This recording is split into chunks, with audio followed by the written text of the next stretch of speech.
A Sapphire Running Zone podcast. Hi everyone, this is Tim from the Sapphire Running Zone, and this is another in our Runner Stories podcast.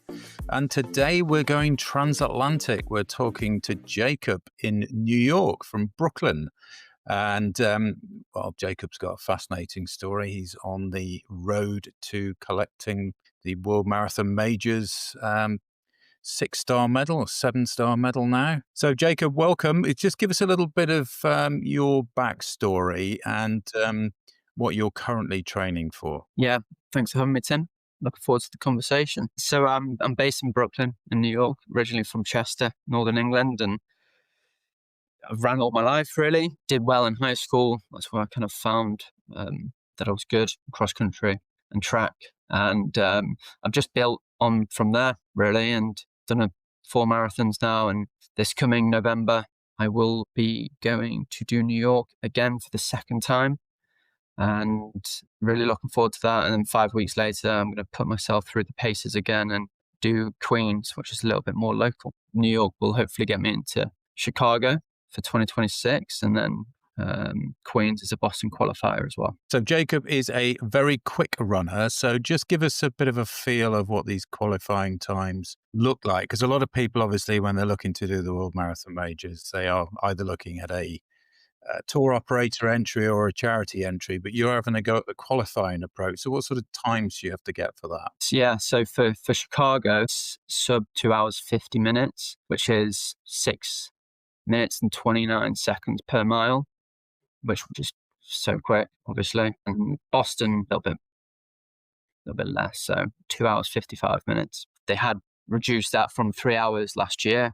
So 2 hours 55, but you got to get under that by quite a lot because a lot of people obviously hit that time and then you're basically just competing. So you do want to still continue to try and get closer to that 250 mark would be the recommendation. So that, just because you hit that time doesn't guarantee you a spot, does it? No, it does not, which is a little bit misleading, but you got to look into that as you research. For people listening, don't just try and get just under 255. Yeah, absolutely.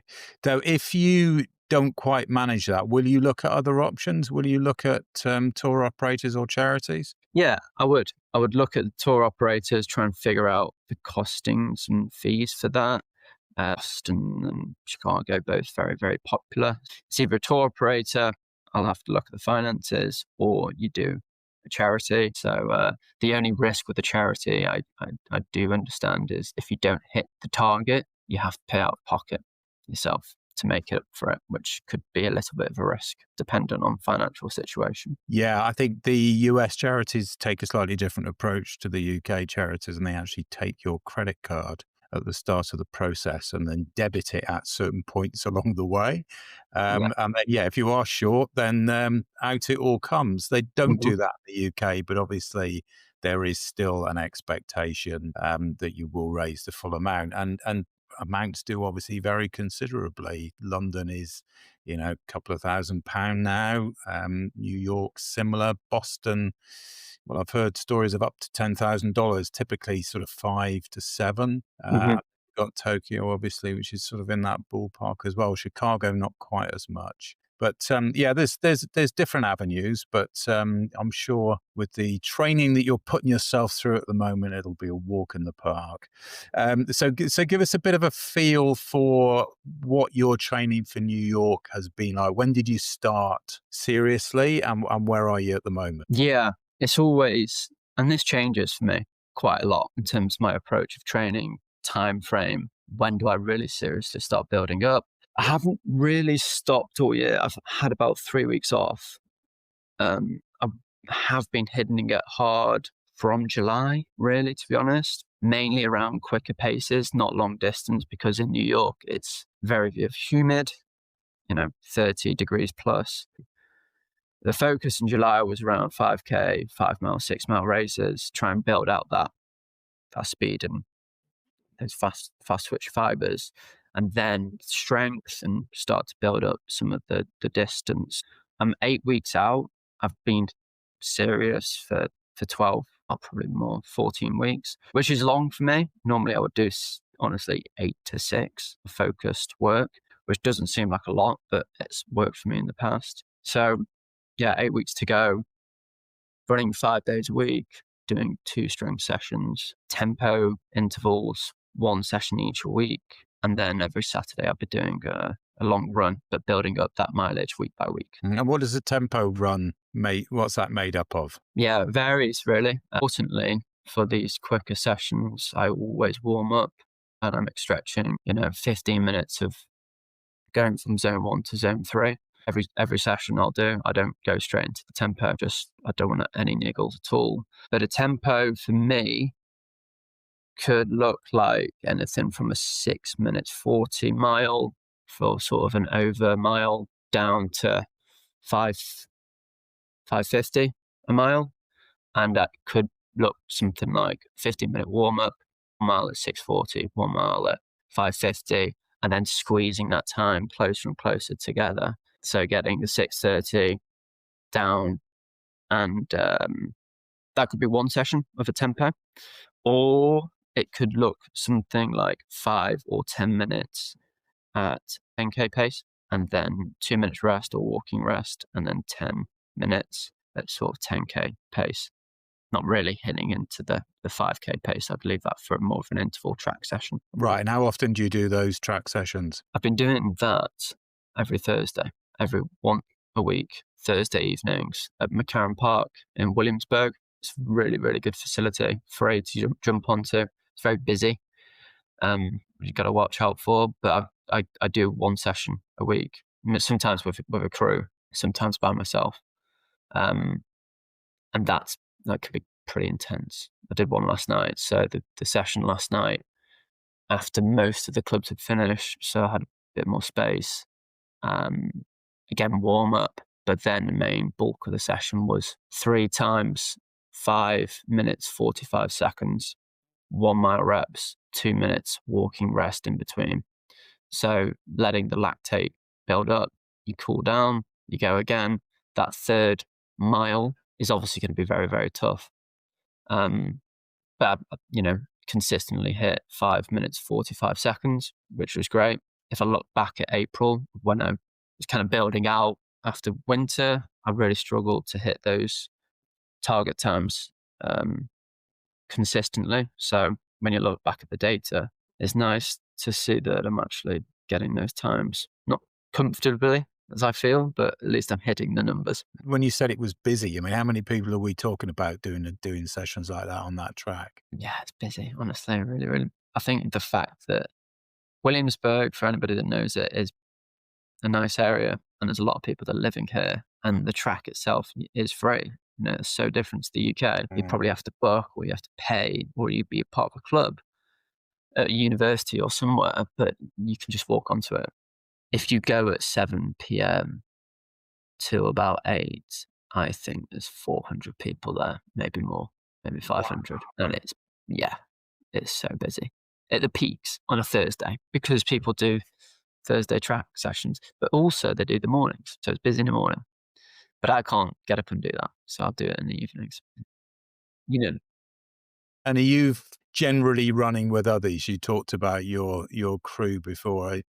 How many of your runs are you going solo, and how many are you running with others? Yeah. So I think for the longer runs, and in winter, I was with the club. So I've got North Brooklyn Runners, which I see most, or Brooklyn Track Club, which I'll do Saturdays with, and I'll do trail running with. North Brooklyn, I'll do sort of in the weeks, and then on the Saturdays, Brooklyn Track Club, and I'll go out with them. And I had gone out with them in the winter for some of the hard days.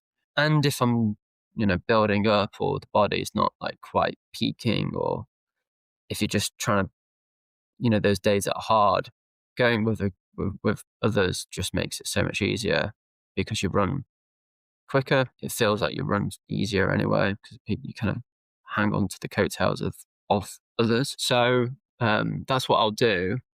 But then also recently, for my sort of track sessions and intervals, I have been doing those a bit more independently, and that'll be mainly from work.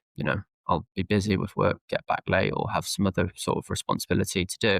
They start at 7 or 7:30. I won't always be able to make those times, and So I'll just go and do the session by myself. And do you have access to coaches at those track sessions if you wanted them? If you wanted to, yeah, the whole variety of people, huge community. But I would say North Brooklyn Runners is a big club.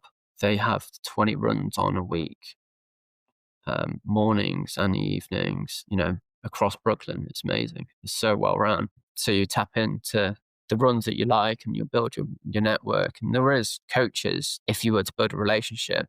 I personally don't have a coach through those clubs. Brooklyn Track Club is rapid. They are number one in like our New York Runners League.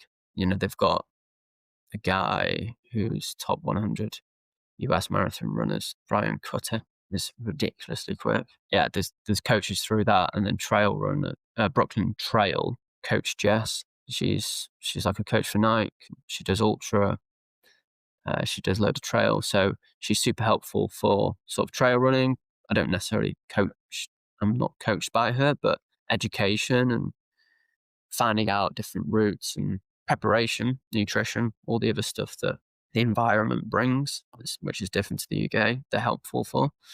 But I don't have a coach officially in the US. I did have a coach in the UK for triathlon that I still work with here and there, but not on a serious level for my running. I kind of do bits and bobs, and I am actually going through my own coaching certificate at the minute, which is good. So you've basically learnt as you've been running, in effect. You've taken advice and support from others, but you've developed a program that suits you as an individual. Mm-hmm.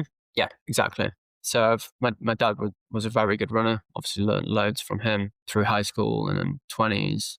That's when I did my first marathon when I was 26. He was on his bike, sort of pacing me and giving me gels and everything on the route. And learnt a lot from that, obviously. And then just sort of own education. As I did different events, I learned about just different sort of sessions you need to do to build up your own capability. Then I went into sort of Ironman triathlon for a bit, got an official coach, which was Clive Bolton, who I don't know if you know, he's an excellent coach. Used to run for Wales in the Commonwealth in the early 90s. And I learned a lot from him. And now I'm doing my UESCA coaching certificate for endurance running. Now you ran New York, was it last year or the year before? Year before. Year before, right. So for anybody listening to this who's running it this year with you, what would be your sort of top tips? And let's very much talk about the challenges of the start area for this one, because obviously this is quite unique in many ways, in such that you have to be getting onto a bus to the start at sort of anywhere from sort of 4 till 6, probably is about the latest, isn't it? 5:45, something like that. And then obviously once you get over to the other side, you've got this unbelievable wait before the thing starts. I remember the first time I did it, someone said, take a book because you'll have plenty of time. I was like, what do you mean take a book? I'm not going to have that long. And I read a thick paperback from start to finish in the time I was sat over there. They said, take cardboard because there's nowhere to sit and you will need cardboard because it'll be wet, damp, whatever. And I'm so glad I listened to that because it actually made it relatively not pleasant exactly, but tolerable. I also remember one year, hopefully they don't do this now, there was a Dunkin' Donuts stand over at the start, which I found absolutely baffling. But it's an intriguing place. Now, what would be your sort of learnings from the first time you did it? Yeah, it's a long process and a lot of time before you actually start running. So if you are doing it this year, use City Mapper, plan out the route from door to door for how long that's going to take you. You're probably going to end up getting the ferry from downtown, from Financial District. You probably get the big Staten Island ferry, which is huge. It's a big commuter ferry. It can take a lot of people. The queue to get onto that will be long, depending on what wave you're on. Obviously, I think the waves start from 5 minutes past 9 to about 11 o'clock. So, just plan accordingly for giving yourself plenty of time to get to Staten Island, which is the start line in the first borough you start in. you probably will get the ferry. So that's number one. And there's there's a lot of waiting around. People take cardboard and maybe another jacket or something. You get like the sort of the foils that you get from the races. If you've got one of those hanging around your house, take that with you. A lot of people, in America, which I think they'll do it in the UK, but I've seen a lot more here. They donate all their clothes to charity, which is great. I just buy a couple of pieces from a thrift store beforehand, $20 or so for a jumper and some trousers that I'll just chuck away. So make sure you're wearing clothes that you're happy to get rid of. You can obviously drop your bag off, but I think you actually do that maybe a few days before in central parks. Yeah, wear some clothes that you're happy to donate. You might end up eating your breakfast in Staten Island as well, to be honest, 2 hours before the race. So from the time you get up from wherever you're staying, I think eating is too early and you probably might go hungry again. So you might want to take some food and the breakfast you're used to Staten Island, as well as your hydration, obviously. So you can have that and sip on a bottle before you start. Yeah, I think that's a really good point. You do the London Marathon or a big race like that, and you basically get to the start an hour beforehand, or an hour and a half before, and it only takes you 20 minutes to get there, and it's all fairly straightforward, and you get up, you have your breakfast and off you go. But you're absolutely right with this one. If you get in one of the designated buses that they put on, you can't be having your breakfast at 4:30, 4 o'clock before you get the bus, because you are absolutely starving by the time the gun goes off. Yeah. So it is very different in a lot of ways, and it does take a lot of prep, which I think a lot of people don't take as seriously as they need to. So once the gun goes off, what were your sort of memories of the course? Mine was very much the cultural differences of all the boroughs. I mean, forget how speedy you are. Do you actually get chance to absorb what's going on around you, or are you super focused on your times? Yeah, you do enjoy it. And I would, even if you are going for a PR, PB, it's easy not to look around. But the gun goes off, take that first hill steady, obviously hit it at a reasonable pace, probably just a little bit slower than marathon, but you don't gun it too hard because it's a climb and coming down is pretty steep. So please don't just bash your quads. Luckily, you get off that first elevation and then you're on 4th Ave, which I think runs for about 8K. Very nice straight line. It's pretty quiet, which allows you just to control your nerves and the adrenaline, and it will build up as you get into further down to 4th Ave, and then all the different start lanes start to merge together. The first atmosphere hits the south, downtown Brooklyn. They've got an open air stage and it's just crazy. And the band's playing, and Fort Greene is absolutely mental. It's good fun. And then you run through the Hasidic Jewish area, which for them on a Sunday is working day. So we're respectful for that. Please bear in mind that they will be running probably across they'll be running across the route because they're just working and they have to go and do that. So it's not that they're just living and doing their work. So they're not allowed to watch, I don't believe. So just bear in mind for that. I think that's about 9th mile. But then you get into Williamsburg, which is probably the best atmosphere, in my opinion, probably being biased living here, but it is good fun. It just roars, and it goes so fast. You wish it lasted a few more miles, but just soak all that in, all that atmosphere. They've got DJs on what feels like 200-300 meters. So much music. Going through McCarran Park, and then you get into Greenpoint. Again, like great vibes all the way through there. It's absolutely epic. And then you hit halfway, hit another bridge, and then you hit Queensborough Bridge. So all that party suddenly stops and it goes quiet, which for me was fine. I'm good with the hills, go a bit quiet, but for maybe others, it might go from that intensity, that atmosphere, to going silent is a shift. Plus it's a long drag and it's steep climb, which on your body can feel hard. And then after that is also a very unique experience. You run down into Manhattan, and then the roar just starts as you're literally turning the corner. and then going up First Ave, which is a long drag. Again, I think that's probably over 10K. I think you're running from 16th mile to just past the 20th, maybe, on that.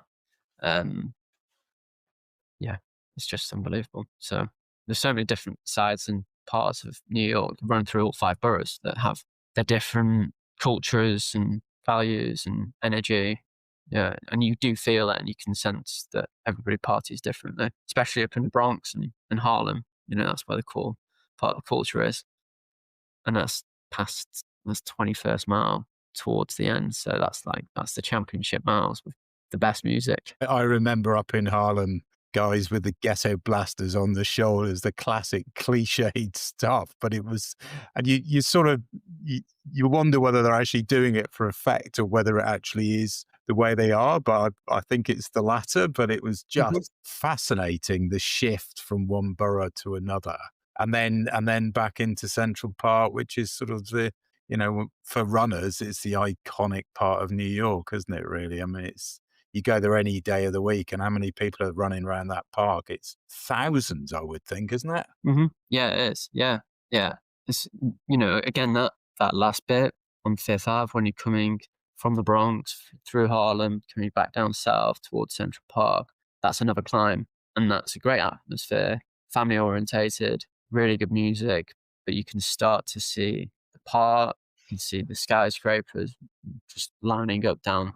And then you get into the park, you literally just do a little zigzag and you're in, and you're kind of moving around. It feels like a Mario Kart track, and it's a lot going on. So make sure you're taking up all the skyscrapers just peeking over the trees, because it is stunning. And again, undulating hills there. And then you kind of wrap around towards the final line down Columbus Circle sort of way, which is extremely famous, and it's a stunning place. And another last drag towards that finish line going up the hill. But yeah, the Central Park is amazing. It's so busy all the time. Loads of bikers, loads of runners out. I mean, yeah, we all see runners wherever we run, but you run around Central Park and it's phenomenally busy with runners, isn't it? How many, if you did a 10K around Central Park, how many runners are you going to see? A few hundred, isn't it? But yeah, at least. No, probably more. Honestly, probably over 1,000 on a busy Saturday morning, I'd say, as you're building up into like this time of year. I'm actually going tomorrow, so I would say you see over 1,000 runners. That's quite remarkable. It really is. That's been absolutely fascinating. Hopefully we can have another conversation once you storm through the New York Marathon in your target time. It'd be really interesting to hear your thoughts on this year's race. Tell us how you these last few weeks go, challenges with the temperature on the day, all that kind of stuff, and you tackle those bridges, which are a lot hillier than most people think. Thanks, Tim. Really enjoyed it. Thanks for having me. Thanks for listening to this Sapphire Running Zone podcast. Keep checking back, as we have lots more podcasts coming soon.